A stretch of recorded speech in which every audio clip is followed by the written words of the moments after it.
আপনি আমাকে এমন ভাবে স্মরণ করেছেন কেন মা? বাবা, আমার মন যে কেমন করছে। আমি আমি যে তোমার কথা স্মরণ করছি বাবা। তুমি কোথায় গিয়েছিলে বাবা?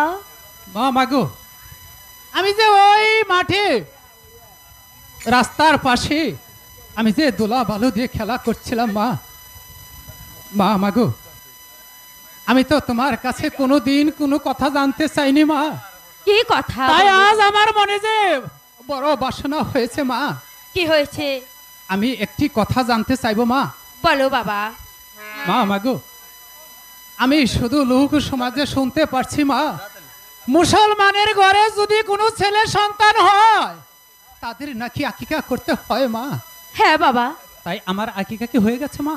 না বাবা, আমি তো তোমার কোনো আকিকা করিনি। তাহলে আমি এখানে আর বিলম্ব করব না মা। কি হয়েছে বাবা? আমি নিজেই এখন হরিণ শিকার করে আমার নিজের আকিকা। এমন কথা বলো না বাবা। কেন মা?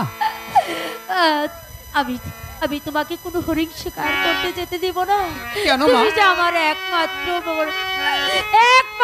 বেটা। তুমি যদি হরিণ শিকারে চলে যাও আমি থাকতে পারবো না তোমাকে ছাড়া। মা মাগো, আমার কথা শোনার আগেই তুমি ব্যাকুল হয়ে উঠলে কেন মা?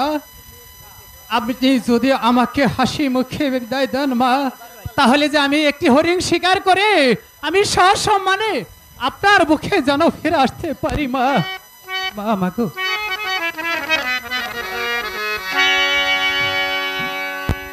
হাই গো বিদায় দান, বিদায় দান আমার মাগো, ও মাগো বিদায় দান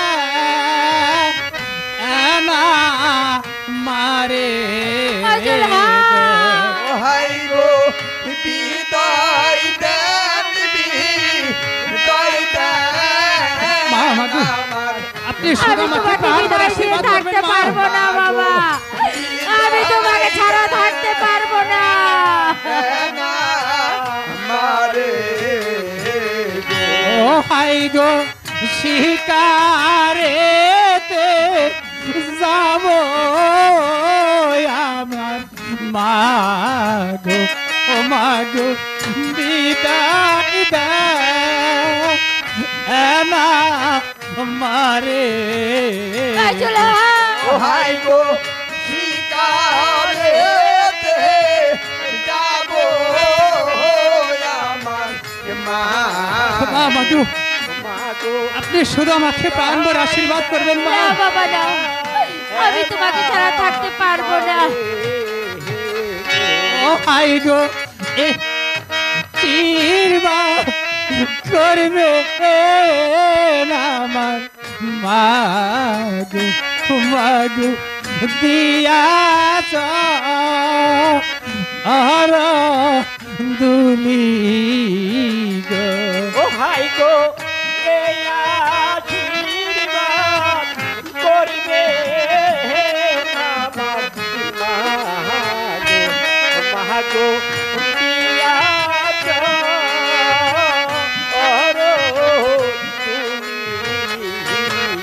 ও হাই গো তীরে এসে নিতে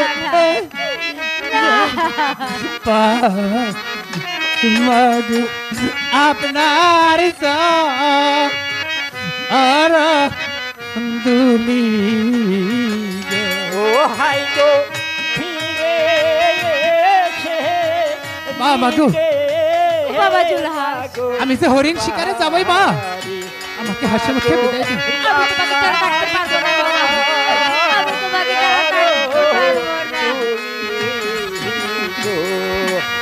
মা বাবা, তাহলে কি আমাকে হাসি মুখে বিদায় না দিবেন? না না, আমি তোমাকে ছাড়া থাকতে পারবো না।